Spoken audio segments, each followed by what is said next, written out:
안녕하세요. 7주차 두 번째 강의입니다. 이번 시간에는 충격량 부분부터 해서 충돌 부분을 중점적으로 이야기해 보도록 하겠습니다. 우리가 지난 시간에는 작용, 반작용 법칙으로부터 운동량이라는 물리량을 유도를 했습니다. 운동량은 질량 곱하기 속도인데 이 량은 운동하고 있는 물체가 가질 수 있고 또 벡터량이라는 게 특징이었습니다. 또 작용, 반작용 법칙을 쓰다 보면 두 개 이상의 물체가 고립계에 있을 때 운동량 보존 법칙이 성립하는데요. 만약 물체가 두 개라면 운동량 보존 법칙을 다음과 같이 쓸 수 있었습니다. 여기서 중요한 건 물체가 이제 두 개 이상이어야 하고 고립계, 즉 외부와 에너지 교환이 없는 상태를 주로 논한다라고 생각해 주시면 되겠습니다. 자, 그러면 오늘은 어떤 이야기를 할 거냐면 지난 시간과 비슷한 상황을 살펴볼 텐데요. 자, 여기 고립계가 있는데 고립계에 두 개의 물체가 있다라고 가정을 하겠습니다. 우리가 지난 시간에 배운 것이 즉 운동량 보존 법칙이 이들 사이에 작용하는 힘의 관계로부터 나타났다라고 볼 수가 있는데 이때 관점은 두 물체에 있었습니다. 어떻게 보면 지난 시간의 관점은 두 물체가 모두 포함되어 있다라고 보면 되는데요. 무슨 말이냐면 오늘 이야기할 것은 똑같은 상황인데 관점 자체가 하나의 물체에만 있는 그런 경우를 다뤄보려고 합니다. 한 물체에 대해서 이 물체가 받는 힘 그리고 에너지 변화 등을 이야기하려고 하는데 다만 하나의 물체가 받는 이 힘이나 에너지 변화 등은 다른 물체로부터 온 것이겠죠. 그러니까 상황은 똑같은데 두 물체를 동시에 보느냐 아니면 한 물체에 대해서 그 물체가 가지는 물리량의 변화를 살펴보느냐에 따라 관점이 조금 다르다라고 볼 수 있겠습니다. 자, 그러면 이게 무슨 말인지 좀 더 자세히 살펴볼 텐데요. 오늘은 작용, 반작용 법칙이 아니라 운동의 법칙에서부터 출발을 해보도록 하겠습니다. 뉴턴의 제2법칙 운동의 법칙은 F는 ma죠. 자, F는 ma를 다른 표현으로 또 쓰면 가속도 대신에 dt분의 dv로 표현할 수 있습니다. 이때 우리가 운동량이라는 물리량을 배웠기 때문에 질량을 속도하고 연결해서 이런 식으로 적어주면 m 곱하기 v가 곧 운동량이기 때문에 알짜 힘은 dt분의 dp가 된다라는 걸 금방 유도를 해볼 수가 있습니다. 자, 그러면 우리가 원하는 방식으로 정리를 해보도록 하겠습니다. dp를 좌변에 적고 나머지를 우변에 모두 모아보면 이런 식의 표현이 될 겁니다. 자, 그런 다음에 양쪽을 적분을 해볼 건데요. 자, 모두 적분을 해보면 운동량은 예를 들어 처음의 운동량에서 나중의 운동량까지 그리고 시간에 대해선 처음 시간에서 나중 시간까지 이렇게 적분을 해주면 되겠습니다. 정리해보면 나중의 운동량에서 처음에 운동량을 뺀 값, 그러니까 1을 적분한 상황이니까 그냥 운동량을 그대로 적어주시면 되죠. 나중에 운동량에서 처음에 운동량을 뺀 값은 그 다음에 적분의 형태의 뒷부분을 그대로 적겠습니다. ti분의 tf 그리고 f dt 이렇게 적어주시면 되겠죠. 자, 이렇게 알짜임을 시간에 대해서 모두 적분을 한 값은 물체의 운동량의 변화와 같은데 이때 1번, 2번 물체에 대한 이야기가 없죠. 한 물체가 운동량이 변화했는데 이때 이 한 물체의 운동량의 변화 값은 그 물체가 다른 물체로부터 받은 힘 등 알짜의 힘을 시간에 대해서 적분한 값으로 주어진다. 즉 힘을 받아서 운동량이 변화했더라 라는 뜻이 되겠습니다. 자, 조금 더 풀어보면 힘을 시간에 대해서 적분한 힘 곱하기 시간이라는 물리량을 우리가 충격량이라고 정의 내립니다. 자, 왜 충격량이라고 하면 지금과 같은 이 수식이 제일 많이 활용되는 곳이 바로 두 물체가 서로 부딪혀서, 즉 서로 만나서 충격이 가해졌을 때, 이때 한 물체가 다른 물체로부터 받은 충격량은, 즉 힘 곱하기 시간은 이 물체, 빗금친 이 물체의 운동량의 변화량과 같다라고 표현을 할 것이기 때문에 우리가 충격량이라는 용어를 사용합니다. 충격량은 I라는 기호를 쓸 거고요. 단위를 살펴보면 충격량은 곧 왼쪽에 운동량의 변화량과 같으니까 단위는 운동량과 같은 단위를 사용해 주면 되겠습니다. 운동량의 단위는 kg 곱하기 m/s였죠. 차원은 mlt-1승 차원, 이렇게 이야기해 주시면 되겠습니다. 하나만 더 이야기를 해보면 힘의 차원은 mlt의 -2승이죠.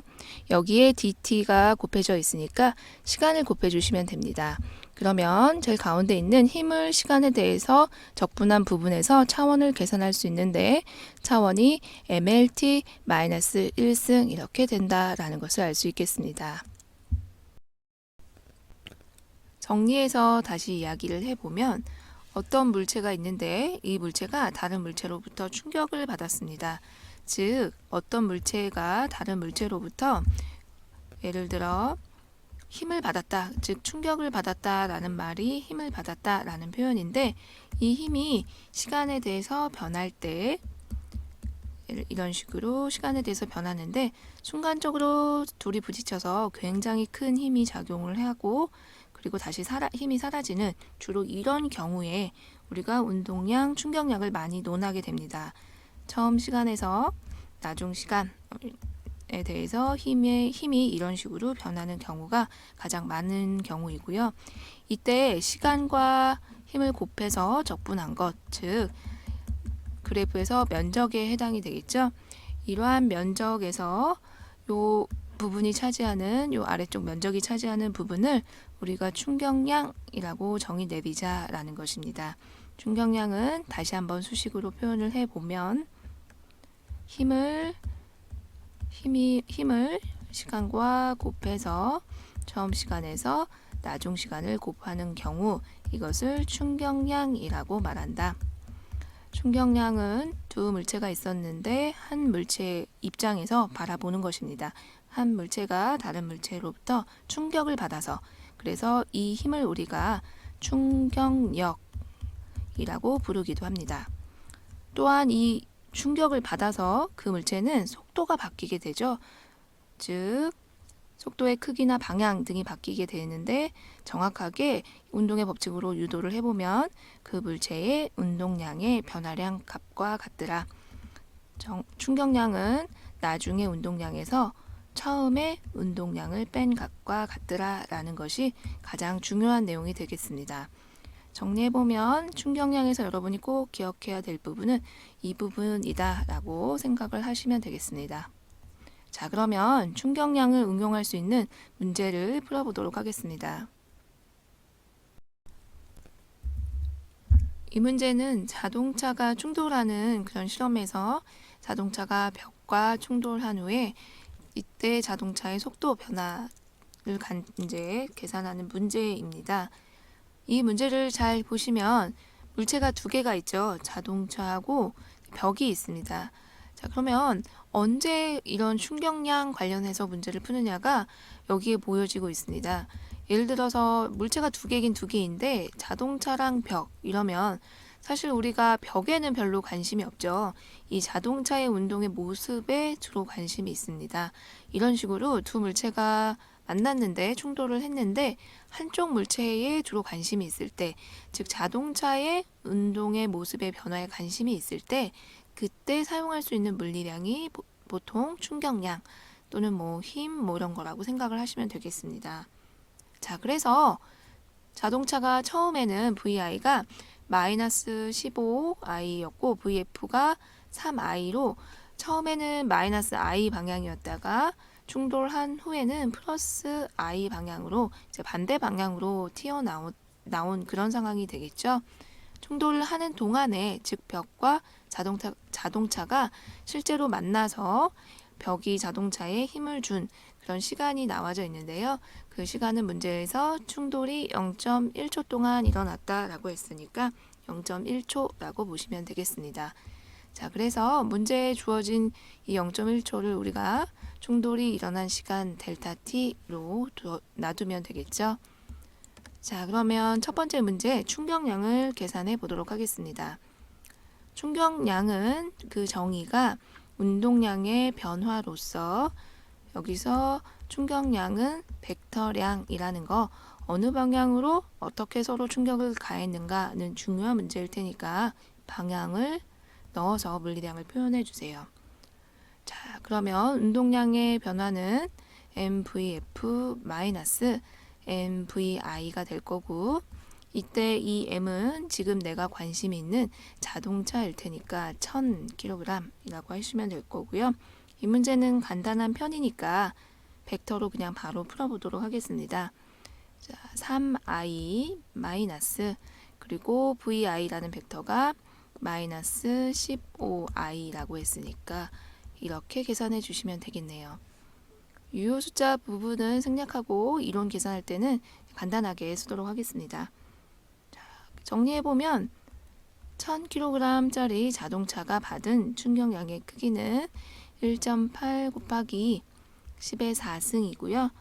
방향은 계산하면 플러스가 나오죠. 그래서 I, 충격량은 I 방향. 단위는 운동량과 같은 단위인 킬로그램 미터 퍼 세크. 이런 식으로 계산해 주시면 되겠습니다. 자, 두 번째는 평균 R자 힘을 묻고 있는데요. 충격을 받는 동안에 운동의 모습이 변화했고 이런 운동의 모습을 변화시킨 것은 힘이 작용했기 때문이겠죠. 따라서 R자 힘 곱하기 dt 이렇게 정의를 내렸는데요. 문제에서는 평균 값을 묻고 있으니까 평균 R자 힘, 이 말은 적분을 굳이 하지 않고 그냥 평균적인 힘만 계산을 해주면 된다라는 뜻이니까 평균 힘이 델타 t라는 시간 동안 작용했다라고 하면 앞서 봤던 그래프의 아래쪽 면적과 같을 테니까 그래프를 살짝 그려보면 대략적으로 나타내보면 힘과 시간 그래프가 이런 식으로 되는데 만약 평균 힘이 이 정도다라고 하면 델타 t 평균 힘 곱하기 여기가 평균 힘 곱하기 델타 t라는 값은 앞서 보여드렸던 그래프의 아래쪽 면적과 같을 테니까 지금처럼 수식을 바꿔서 표현할 수 있겠습니다. 자, 질문은 지금 평균 R자 힘을 묻고 있었고 델타 t라는 시간은 0.1초로 문제에서 알려줬기 때문에 이 두 개를 곱한 값은 우리가 A번 문제에서 충격량을 계산했더니 1.8 곱하기 10의 4승 I 이렇게 나왔습니다. 따라서 평균 R자 힘이라는 값은 0.1을 그냥 나눠주시기만 하면 되겠죠. 1.8 곱하기 10의 5승 I 방향은 플러스 X 방향 쪽으로 힘을 가해 준 거죠. 벽이 자동차에 대해서요. 그리고 단위는 뉴턴, 힘이니까요. 단위는 뉴턴 이렇게 표현해 주시면 되겠습니다.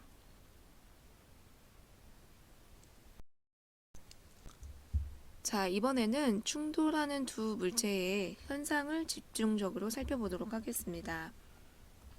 지금까지 우리가 배운 부분을 보면 고리계에서 두 개 이상의 물체가 있을 때 운동량은 보존된다라는 것을 주로 배웠습니다. 자, 우리가 지금 관심 있는 게 무엇이냐면 물체가 운동하는 모습에 관심이 있는데 이 운동을 하는 동안에 어떠한 물리량들이 어떤 식으로 변하느냐에 주로 관심이 있는 것입니다. 예를 들면 물체가 운동을 하고 있다라고 하면 그 물체는 속도가 있다라는 말이 되겠죠. 속도가 있다라고 하면 이 물체가 가질 수 있는 속도가 크기가 일정한 경우가 있을 거고 아니면 속도가 계속해서 변화하는 경우가 있을 겁니다. 속도가 변화하려면 가속도가 있다라는 말이니까 힘이 작용하게 되겠죠. 속도가 변화하려면 반드시 힘이 작용해야 될 것입니다. 자, 힘이 작용할 때 우리는 지금까지 여러 가지 문제를 풀어왔었는데요. 대표적인 것이 바로 운동의 법칙을 이용해서 문제를 풀었었죠. F는 MA를 이용해서 힘이 작용하는 경우에 물체의 운동 모습들을 많이 풀어왔습니다. 또는 이 운동의 법칙은 F는 MA를 벡터의 형태로 써서 방향을 고려하는 것이기 때문에 문제에 따라서 에너지 보존 법칙, 역학적 에너지 보존 법칙을 이용해서 문제를 쉽게 풀 수 있는 경우도 있었습니다. 주로 이렇게 두 가지를 이용해서 문제를 많이 풀어왔었는데요. 만약에 두 물체가 서로 충돌을 일으키게 되거나 두 물체가 부딪혀서 서로 함께 움직이게 되는 그런 상황들을 생각을 하게 되면 위의 방법보다는 지금 우리가 배웠던 운동량이라는 물리량으로 문제를 푸는 것이 더 편하다라는 것입니다. 운동량 역시 벡터량이죠. 그리고 운동량을 배우면서 운동량 보존 법칙도 함께 이야기를 했습니다. 운동량을 논하는 경우는 그러면 정확하게 말해서 어떤 경우냐? 두 개 이상의 물체가 충돌하는 경우가 가장 대표적인 형태다라고 보시면 되겠습니다. 그 중에서도 이 두 물체 중에서도 한 물체에 주된 관심이 있을 때는 충격량으로 문제를 풀고 두 물체 모두의 운동 방향, 속도의 변화가 관심이 있을 때는 운동량으로, 즉 운동량 보존 법칙으로 문제를 풀게 됩니다. 또는 운동량 말고 물체가 운동을 하고 있으면 가질 수 있는 물리량이 하나 더 있는데요. 이미 배웠던 운동 에너지라는 물리량이 있습니다. 운동 에너지는 2분의 1 mv 제곱으로서 운동량 P는 mv와 마찬가지로 질량이 있고 속도가 있으면 질량과 속도가 존재하면 가질 수 있는 물리량이 되겠죠. 운동 에너지 역시 우리가 운동하는 물체에 대해서 주로 관심 있게 보고자 하는 물리량입니다. 이 양은 스칼라량이 되겠네요. 자, 그래서 우리가 운동량이나 또는 운동 에너지 등을 이용해서 또 다른 형태의 문제를 풀 수도 있게 되겠습니다. 그래서 우리가 이 충돌 모습을 아예 운동 에너지가 보존이 되느냐, 보존이 되지 않느냐에 따라서 충돌 형태를 좀 분류를 해놨는데요. 운동 에너지 보존 여부에 따라서 이름을 붙여 두었습니다. 운동 에너지가 보존이 되는 경우를 탄성 충돌이라고 부를 거고요. 운동 에너지가 보존이 안 되는 그러한 충돌의 모습은 비탄성 충돌이라고 합니다. 대부분의 우리가 주변에서 흔히 보는 충돌은 운동 에너지가 보존되지 않는 비탄성 충돌입니다. 충돌을 하는 동안에 열이나 소리 등으로 에너지가 손실되기 때문에 주로 다 비탄성 충돌에 해당이 됩니다.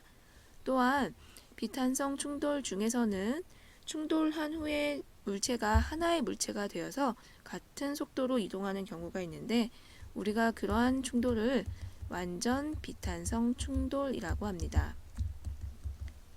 그리고 두 물체가 충돌한 후에 한 물체가 되지 않는 그 밖의 모든 경우를 그냥 비탄성 충돌이라고 불러주시면 되겠습니다. 제일 중요한 것은 완전 비탄성 충돌 유형의 문제가 가장 많이 등장하는 형태가 되겠습니다. 이 완전 비탄성 충돌은 충돌 후 두 물체가 하나의 물체가 되는 경우, 충돌 후 하나의 물체가 되는 이런 상황을 완전 비탄성 충돌이라고 합니다.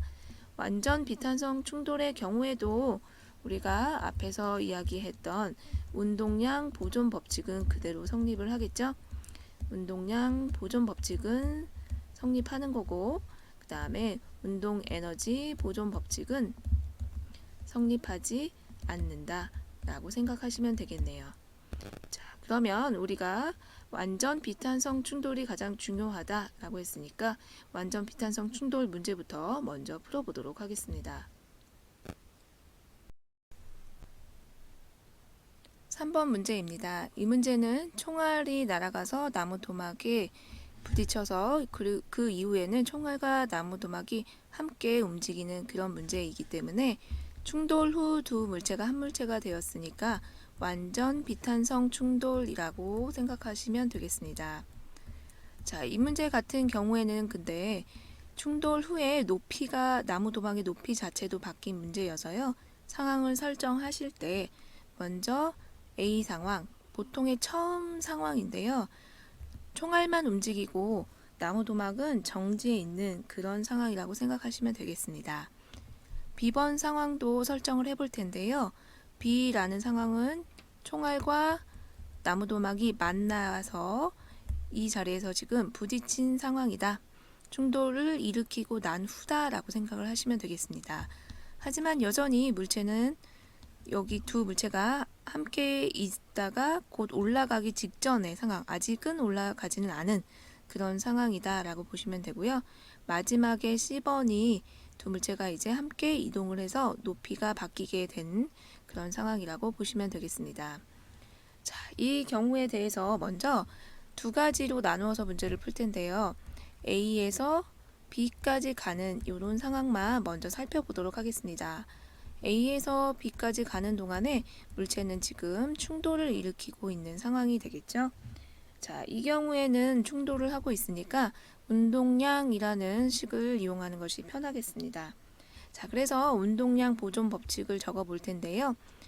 운동량 보존 법칙을 M1 물체와 M2 물체에 대해서 적어 보도록 하겠습니다.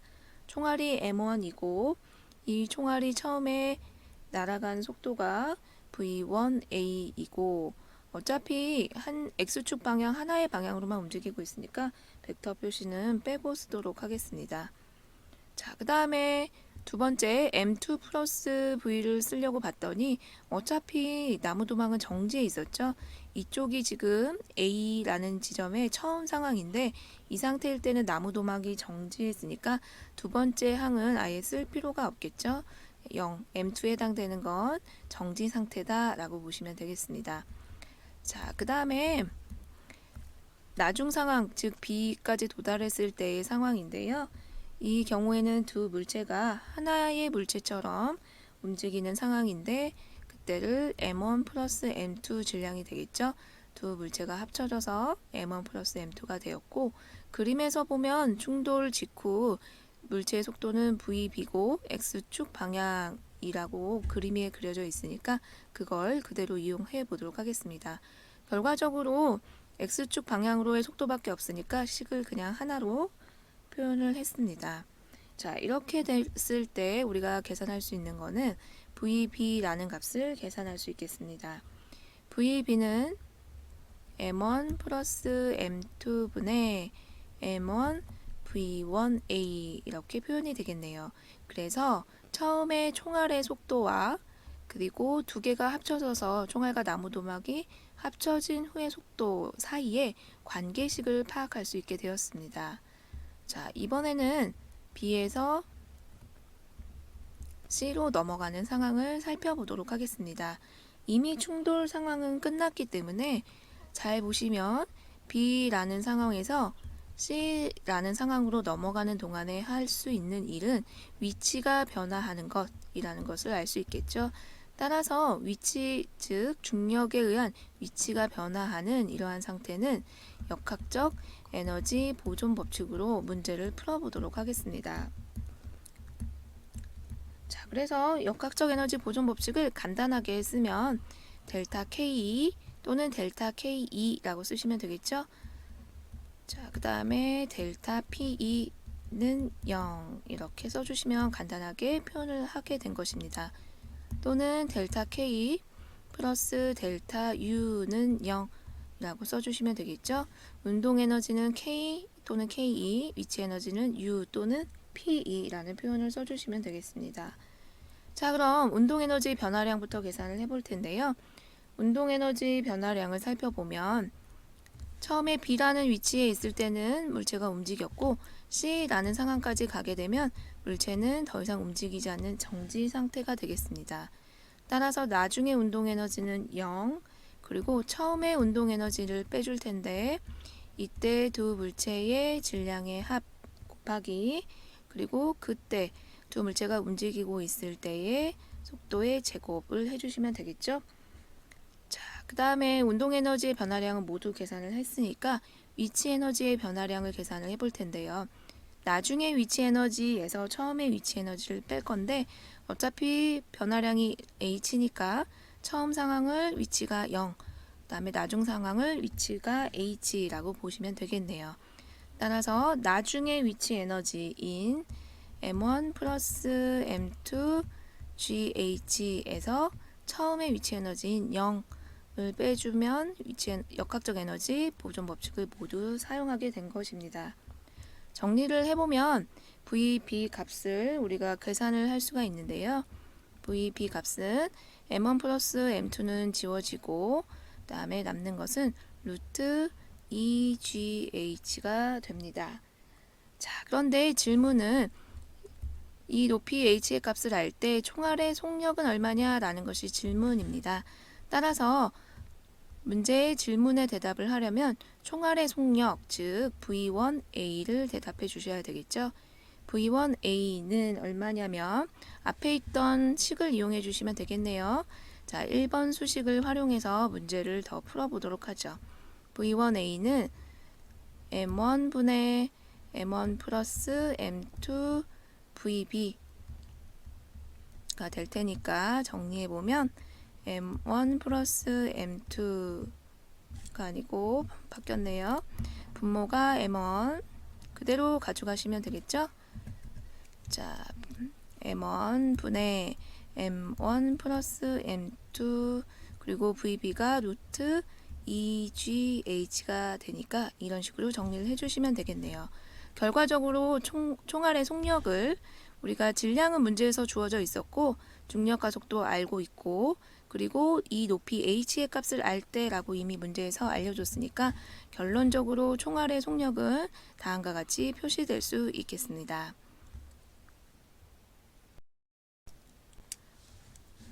자, 3번 문제는 X축 방향으로만 속도가 있었던 1차원 충돌의 문제라고 볼 수 있겠는데요. 다만 역학적 에너지 보존 법칙도 동시에 나오면서 두 가지 상황을 살펴본 문제다라고 볼 수 있겠습니다. 4번 문제는 2차원 충돌의 문제입니다.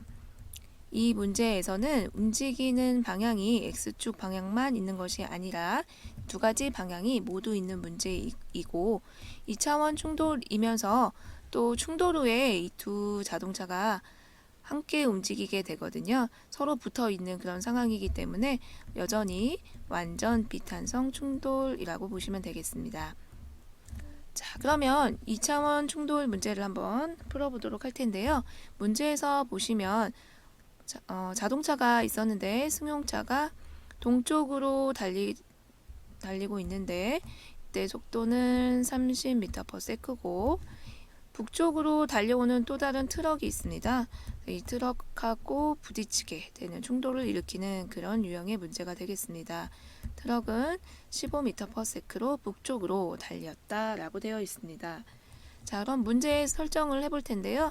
승용차를 1번, 트럭을 2번 물체라고 두면 M1의 경우에는 1000kg이고 그리고 M2는 현재 2000kg이라고 보시면 되겠네요.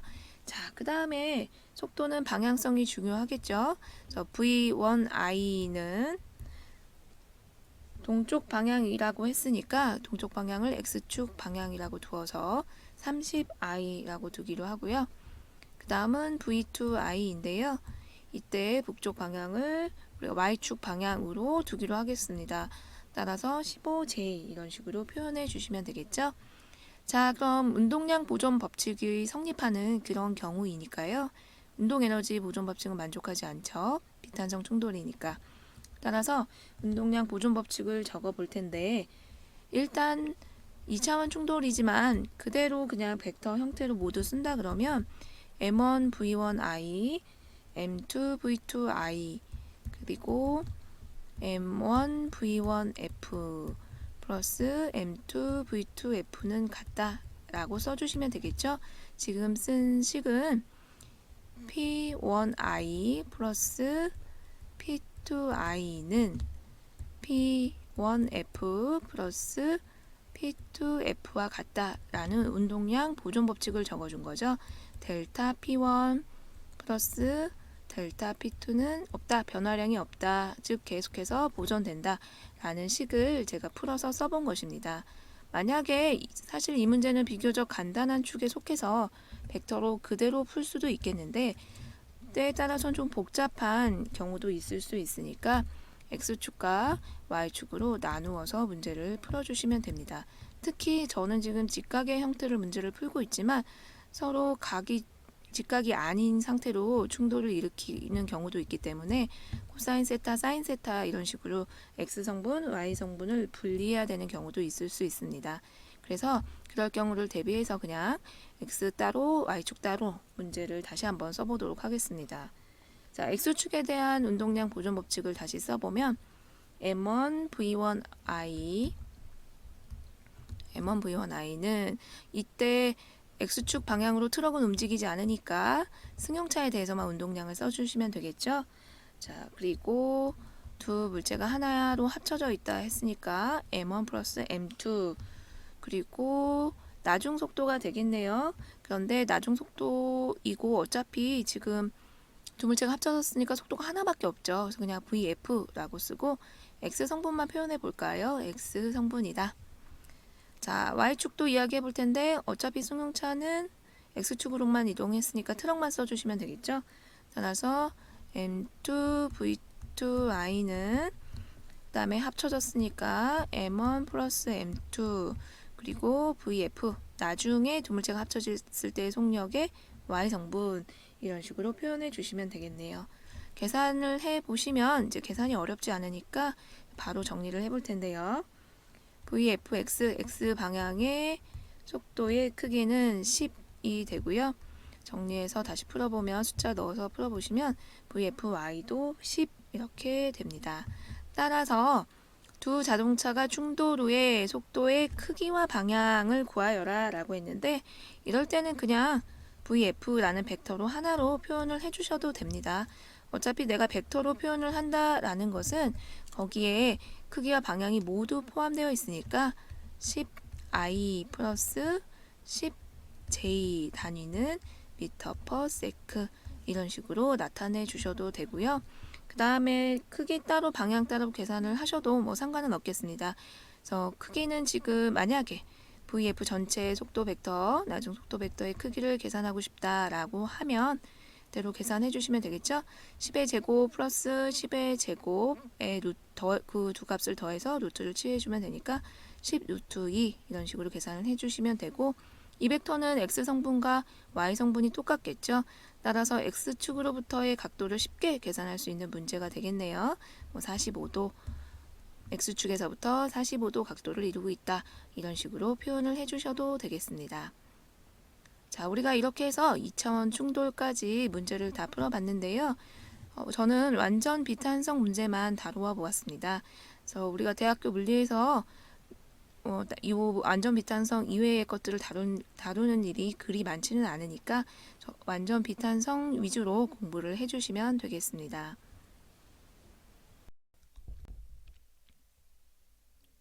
여기까지 해서 이번 주 강의를 마치도록 하겠습니다.